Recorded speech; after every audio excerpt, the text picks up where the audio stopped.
자, 그리고 내가 통제할 수 없는 또 부분이 뭡니까? 내 자신은 내가 통제할 수 있지만 남 탓을 해버립니다. 예를 들어 이태원 참사를 남 탓을 해버립니다. 아, 저 뒤에서 누가 밀어 했다. 그 사람 때문에 그렇다. 그 사람을 계속 나쁘게 생각하고 너 때문이야 합리화시키고 그러다 보면 어떻습니까? 그 기억, 그때 그 사건은 더 강하게 남아있게 되죠. 남 탓을 하게 되면 나중에 그게 또 다른 사람한테 전이 됩니다. 조금 있다가 제가 어떤 단계별 회복 탄력성에서도 얘기 드리겠지만 그게 계속 바뀌어요. 처음에는 거부를 합니다. 거부를 하게 되면 우리가 드라마 같은 거 보면 이런 경우 있죠. 드라마에서 내 아들이 교통사고 났다. 그러면 아닐 거야. 절대 그럴 리 없어. 아, 우리 아들 아니야. 이렇게 거부를 하죠. 왜냐? 그게 바로 충격으로 다가오게 되면 너무 상처가 커지거든요. 우리의 방어 기제가 작용해서 아닐 거야 하면서 서서히 오게 만드는 거죠. 서서히 오게. 그거는 인간의 자연스러운 어떤 반응입니다. 아닐 거야.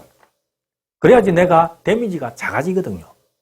거부를 하다가 그 다음에는 어떻게 합니까? 성이 납니다. 이제 왜 하필 나한테 일어났어? 왜 하필 나한테 일어났어? 그때 그렇게만 안 했어도, 그때 뒤에서 밀으면 안 했어도, 예를 들면, 아니면 앞에서 안 넘어졌으면 내가 또 그 시간에 왜 거기 갔을까? 남 탓도 하게 되고 내 자신의 어떤 내 탓도 하게 되고 그러다 보면 가까운 가족한테 분노를 폭발시키죠. 왜냐? 가장 만만한 가족이니까. 자, 거기서 끝나면 좋은데 거기서 끝이 안 나죠. 이제 원인을 찾으려고 할 겁니다. 왜 그렇게 됐을까? 근데 대부분은 다 남 탓을 하는 경우가 많습니다. 남 탓. 앞서 말했듯이 그걸 내 탓으로 받아들이면 그 충격이 너무 크기 때문에 일단은 남 탓으로 돌립니다.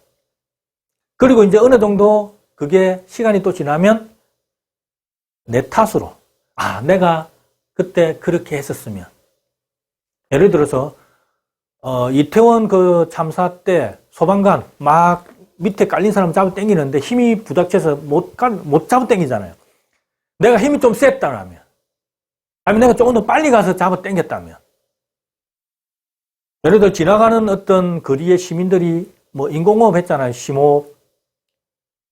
내가 조금만 더 심호흡을 잘했다면, 인공호흡을 잘했다면, 아니면 내가 거기 조금 더 빨리 갔다면, 여러 가지 자기 탓, 남 탓을 하면서 원인을 찾으려고 합니다. 합리화를 시키려고 하죠. 그러다가 이제 자기가 어떻게 할 수 없었다는 부분에 대한 어떤 회의, 그 다음에 상대의 어떤 행동을 내가 통제할 수 없는 어떤 무기력, 이런 걸로 인해서 우울증이 닥칩니다. 왜냐? 과거는 내가 어찌할 수 없는데 거기에 대해서 계속 생각을 하다 보니까 나의 무능력에 대해서 이제 우울해지는 거죠. 그 우울이 길어지면 우울증으로 발전할 수도 있습니다. 그리고 길어지면 우리가 학습된 무기력이라는 게 있죠. 무기력이라는 건 학습이 됩니다. 왜냐? 이 무의식이란 참 웃겨요.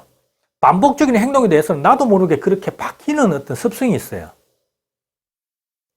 그래서 그런 어떤 무의식의 특징 때문에 우리가 반복된 어떤 상황에 노출이 되면 그 반복된 그 자체를 학습을 하게 되고 그걸 당연시 해버립니다.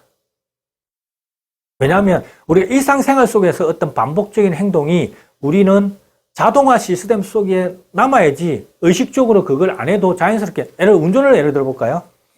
초보 운전 때는 막 복잡합니다. 심장 바짝 세워져요. 근데 운전 10년 차는 어떻습니까? 아무 생각 없이 운전하죠. 그게 바로 자동화 단계로 넘어갔다는 겁니다. 무의식 속에 그게 하나의 루틴으로 만들어져 있어서 그냥 자동화 시스템에 따라서 알아서 그냥 움직이는 겁니다. 그렇게 해야지 효율적으로 에너지를 적게 쓰면서도 자연스럽게 뭔가를 할 수 있는 거죠. 인간이기 때문에 그런 무의식적인 시스템은 필요합니다. 따라서 잘못된 어떤 반복된 행동도 마찬가지의 어떤 자동화 시스템에 영향을 받기 때문에 그게 나쁜 영향을 미칠 수 있다는 겁니다. 반대로 말하면 좋은 기억, 성공적인 기억을 계속해서 머릿속에 떠올린다면 그런 결과는 안 나오겠죠. 그걸 우리는 의식적인 행동을 통해서, 의식적인 개입을 통해서 그러한 루틴, 절차를 바꿔줘야 된다는 겁니다. 지금 브레이크 없이 계속 부정적인 쪽으로 나가고 있는 사람들이 많이 있습니다. 브레이크 잡아줘야 돼요. 그래서 빨리 심리상담 요청해야 됩니다. 나중에는 내 무의식을 내가 통제할 수 없는 단계까지 갈 수 있습니다. 그 단계에 가서는 나도 어떻게 할 수 없고 도움을 줄 수 있는 상담사도 힘을 못 씁니다. 그 전 단계에서 초반에 빨리 컨트롤할 수 있는 능력을 길러야 된다는 거죠. 타이밍이 중요합니다. 타이밍. 자, 그렇게 우울의 단계를 빨리 마무리 짓고 그 다음 수용, 인정의 단계로 빨리 가서 극복을 해야 된다는 부분입니다. 그 과정까지가 인간이라면 누구나 다 겪어야 돼요. 거부 단계, 분노 단계, 흥정 단계, 그 다음에 우울 단계. 요 단계를 얼마만큼 빨리 겪느냐에 따라서 회복이 빠르다는 거죠. 자, 지금 말씀드린 부분은 우리가 운동선수들이 부상을 당했을 때하고 똑같은 메커니즘이라는 부분입니다. 부상을 당했을 때하고 우리가 심리적인 충격을 당했을 때하고는 거의 똑같은 메커니즘으로 반응을 한다는 부분입니다. 자, 5번째 단계, 수용, 인정의 단계에서는 심리적인 부분에서 심리기술 훈련을 통해서 정상궤도 아니면 그보다 더 높은 단계, 아까 말했죠. 제가 트라우마 성장이라고 트라우마를 통해서 한 단계 올라서야 된다는 부분입니다. 그러기 위해서는 노력을 해야 돼요. 노력 없이 시간이 가면 그게 좋아지겠지. 그러면 너무 오랜 시간이 걸립니다. 그걸 최단기간 줄이자. 그걸 위해서 심리기술 훈련이 필요하고 스포츠 심리 상담사 박광진 박사가 몰입한 결과를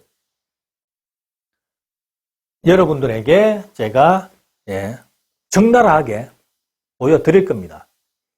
제가 이태원 참사로 인해서 이제 라디오나 TV 방송을 통해서 우리 신경정신과 의사들이나 뭐 심리 상담사들이 나와서 보통은 정신과 의사들이 많이 나오더라고요. 뭐 말을 하고 몇 가지 뭐 행동적인 부분에서 뭐 나비 보호법 이런 거 뭐 하더라고요. 그래서 그런 부분에서 노력은 하고 있지만 뭔가 통합적으로 전체적인 부분에서 좀 더 다양한 부분에서 뭔가 정보를 제공하는 것에 대해서는 제가 조금 부족하다. 그래서 그 부분은 내가 전문가니까 내가 나서서 좀 더 통합적인 관점에서 뭐 인지적인 부분, 행동적인 부분 뭐 그런 걸 통합해서 제가 말하는 게 좋겠다라는 판단을 했고 그렇기 때문에 제가 영상을 찍었습니다.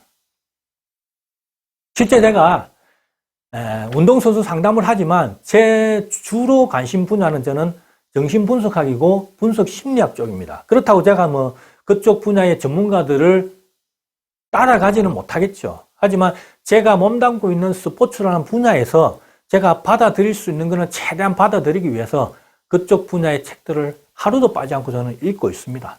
그래서 어떻게 하면 운동선수들이 빨리 멘탈을 올릴 수 있을까? 그걸 현장에 적용할 수 있을까를 몰입해서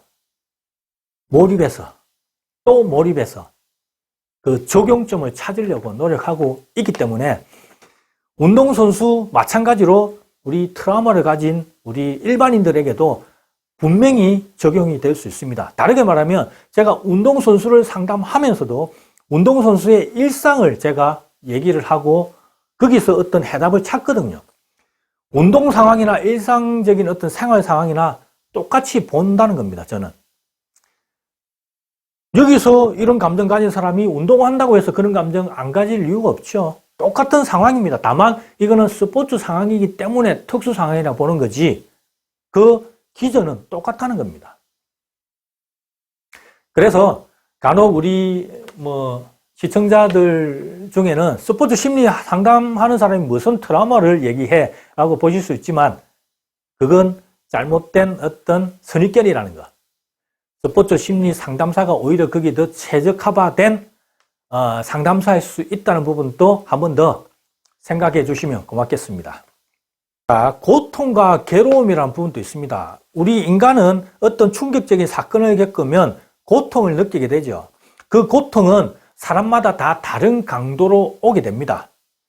그러한 고통이 왔을 때 그건 어떤 사람에게는 요 정도 크기의 괴로움이 될 수가 있고 어떤 사람에게는 이 정도 크기의 괴로움으로 남을 수가 있죠.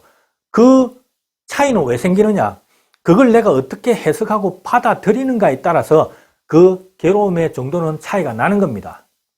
자, 그러면 그 괴로움은 내가 어떻게 할 수 있는 부분, 내가 통제할 수 있는 영역이지요.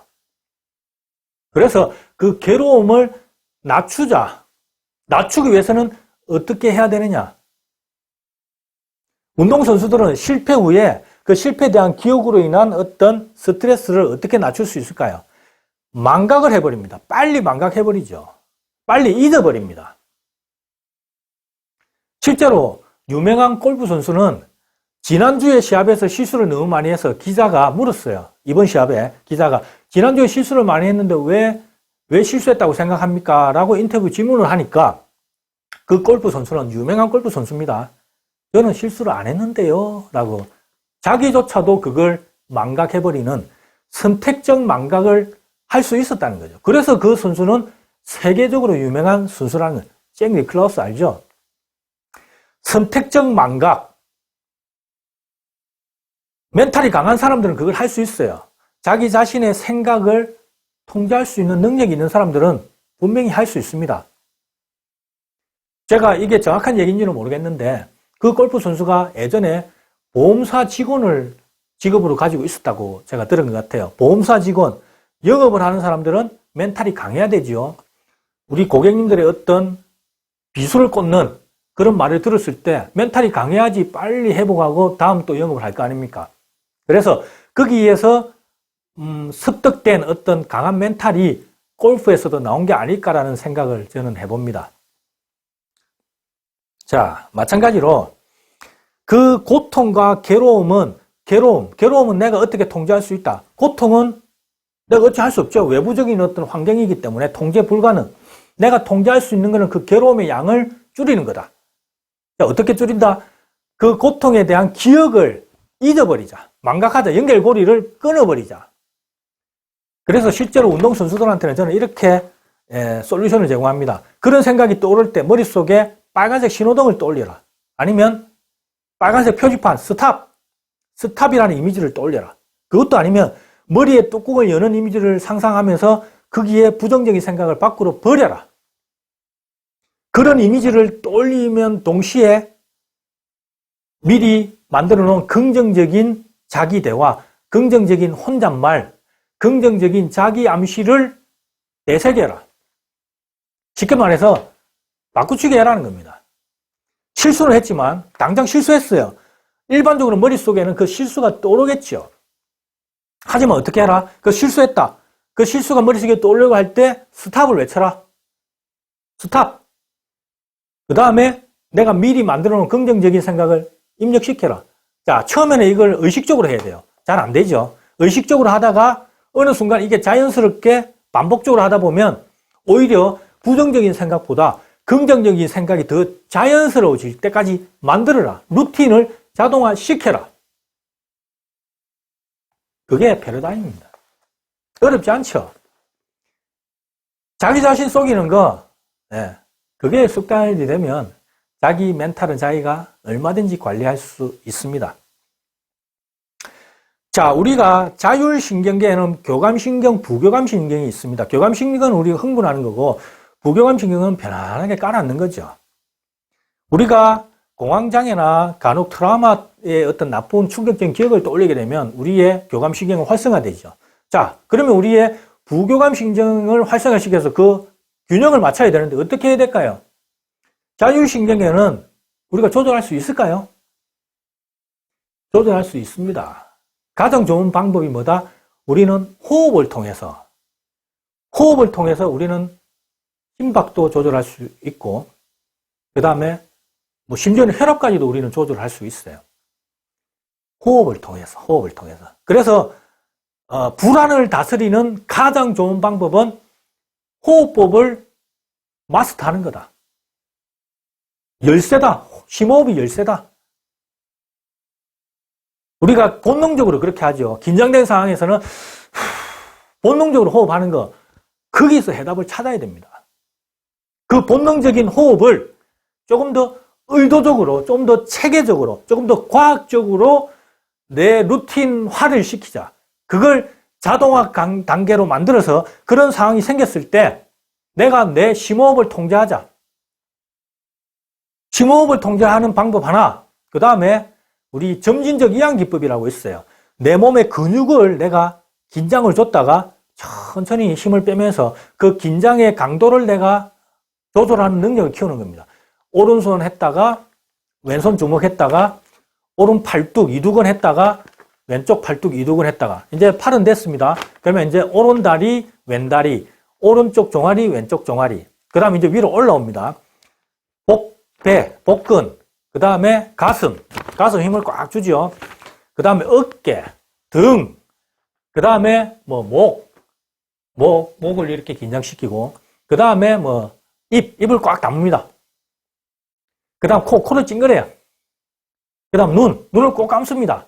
이마에 주름을 꽉 줘요. 이런 식으로 내 신체 기관을 긴장을 시켰다가 천천히 이완시키는 이 훈련을 통해서 결국에는 근육을 내가 통제할 수 있으니까 근육 이완을 통해서 내 마음까지도 이완시킬 수 있는 그 능력, 내 신체의 긴장 정도를 조절할 수 있는 능력을 길러버리면 결국에는 일체유심조, 몸과 마음은 하나입니다. 내가 신체를 통해서 내 마음을 이완시킬 수도 있고 반대로 내가 지금 계곡물에 발을 담그고 편안하게 휴식을 취하고 있다는 상상만으로도 내 신체를 이완시킬 수 있다. 일체유심조, 신체를 통한 내 마음 이완, 마음을 통한 내 신체 이완이 가능하기 때문에 불안이 몰려올 때는 그중 어떤 방법으로든 내가 가장 좋다고 생각하는 내한테 가장 적합한 심리기술 훈련을 통해서 내 불안을 조절할 수 있는, 내 각성을 조절할 수 있는 능력을 키우게 되면 되는 겁니다. 트라우마, 불안, 모든 게 다 해결되죠. 인지적인 불안, 내가 어떤 생각, 과거의 실패, 트라우마의 어떤 기억, 과거의 기억들이 떠오를 때 그 생각을 스탑시키는 거, 망각시키는 거, 그 능력만 있으면 그 다음에 내가 미리 만들어 놓은 루틴, 긍정적인 긍정적인 이미지를 떠올리는 걸 내가 습관화만 시켜버리면 끝. 쉽죠? 쉽습니다. 근데 우리가 아까 말했죠. 그 끈을 놓기가 쉽지 않다. 그 강도가 강하면 강할수록 그 끈을 놓기 쉽지 않다. 그 끈을 끊기 위해서는 에너지가 필요하다. 그 에너지를 높이는 가장 좋은 방법은 운동이다. 스포츠 심리 상담사로서 자신 있게 말씀드릴게요. 당장 밖으로 나가서 운동하십시오. 일단 에너지를 끌어올린 다음에 제가 말하는 심리 기술 훈련을 하신다면 얼마든지 여러분이 답이 없다고 생각하는 트라우마, 공황장애, 불면증 해결될 수 있습니다. 그 정답을 스포츠 심리 상담사 박광진이 제시해 드리겠습니다. 믿고 따라오세요.